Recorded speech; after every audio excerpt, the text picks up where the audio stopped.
Hi guys, welcome to this short video about how you can make sure easy tape or like a easy start tape or something similar, which I have here. Also the Scotch storage tape is really sticking strong and lasting for a long time, so you can really ship it and rely on that it's not going to be open when it arrives. So the thing is, I mean, we know the things like the easy start is a really nice thing.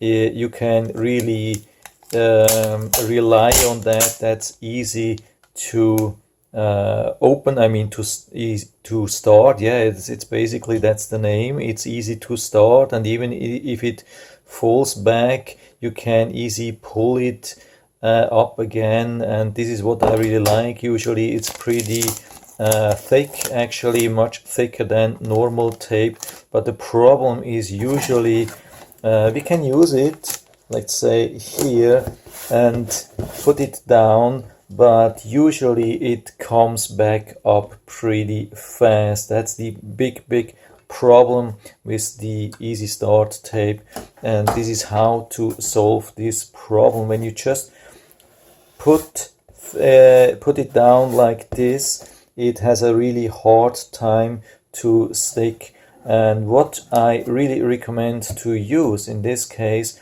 is to use your fingernails here. You have much more pressure on really small areas, and that makes this tape much better sticking. So instead of doing this here, you have to use this side and push it down like this, and this will last now 100 times longer than just putting it down like this. It needs a lot of pressure on a really small area, and that you can do with your fingernails.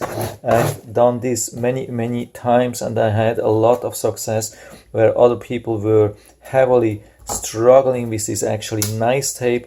For a lot of people, it's just not sticking. They're complaining it's not sticking enough. The boxes will reopen, things are falling out, but not if you are using your fingernails like this. It will stick much better. So that's it for now. I hope I was able to help you a little bit with that. If you have any questions or comments or better solutions or whatever, just put anything down in the feedback area, and I'm always happy to talk about these things. And if you like the video, give me a thumbs up, subscribe my channel. Thanks for watching, and see you next time.